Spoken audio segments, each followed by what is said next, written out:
Looking at the Mid-America for September, how did it look?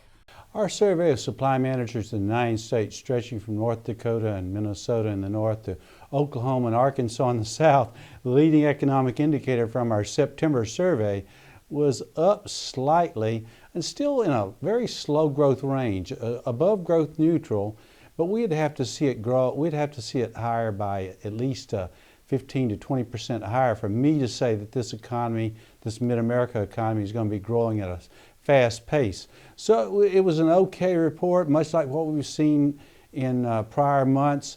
What it's indicating is slow but positive growth for the final quarter of 2013, but certainly not as strong as what we saw earlier this year.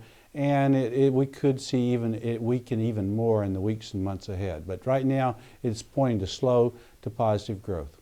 What about the jobs index? How did that look? Boy, it was, I'll call it tepid, but that's being very generous. It was above growth neutral, 51.8, of course, 50 is growth neutral. And it was just not a good survey. We asked supply managers about how the Affordable Care Act was affecting their hiring and their hours worked for their current employees. About 37.5, 38% of the employers indicated that it affected their hiring, meaning negatively, not hiring, or it had affected the hours worked, meaning cutting back below 30 hours to comply with, or to at least escape some of the provisions of the Affordable Care Act. So it was, at least according to the supply managers, the Affordable Care Act, even now for September of 2013, is having some negative employment impacts, and of course that's not good. We ask, now we've been asking about federal spending sequestration, how that's affecting the overall economy. It continues to be about 1/3 report modest impacts, the other 2/3 say no impact. So federal spending sequestration is not having the significant negative impacts that many had anticipated. But we're in the midsection of the country where that's not as big a factor as it is on the east and west coast, where you are likely to see more of an impact from federal spending sequestration. Given the atmosphere, what about the confidence index?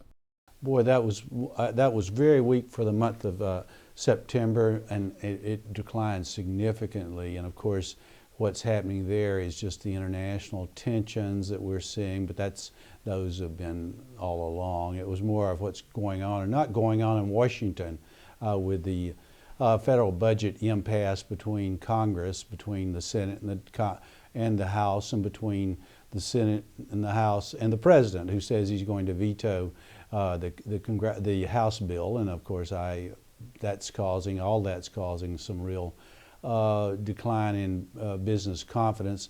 And of course, the Federal Reserve played into that by throwing some economists, including this economist, off by not beginning tapering. They continued the Federal Reserve stimulus program called QE3.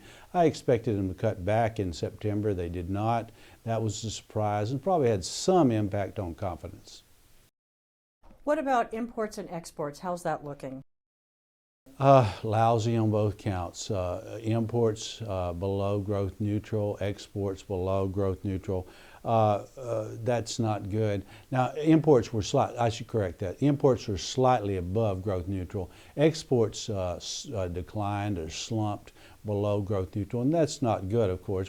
This part of the country depends on exports, and of course a lot of that is just tensions, international tensions, a global economic, I won't say slowdown. It's been moving along at a snail's pace. It continues to move along at a snail's pace, except, of course, parts of Asia and other selected nations across the globe. But now we've got India, of course, not a significant trading partner, but an important trading partner, that India is now having some real economic problems, and that comes back to the U.S. It comes back to the region and has some impacts with India. The Indian economy likely to potentially moving into recessionary territory. What else about the survey? Well, one of the things, inventories were up for the month, which was important. Now the question is, was it a planned increase in inventory, or was it unplanned, meaning a lack of production? Well, it looks like it's more of a planned increase in inventory, so that's good. But overall, what we're seeing for the states in the region, let me just summarize those in terms of categorizing them into the healthy growth for the final quarter of 2013. That is, the healthy growth states would be North Dakota, Iowa, Minnesota, Missouri. The moderate or slow growth economies would be Nebraska and Kansas. The negative growth territory of the states would be Oklahoma, South Dakota, and Arkansas. So the two states, the two most southern states, that would be Arkansas and Oklahoma, probably negative growth for the final quarter of 2013. And then South Dakota, which is unusual, hard to determine what's going on there, but our surveys indicated could move into negative territory for the final quarter of 2013. Now I'm talking about negative employment, job growth in terms of jobs, so I'm expecting it negative for those three states.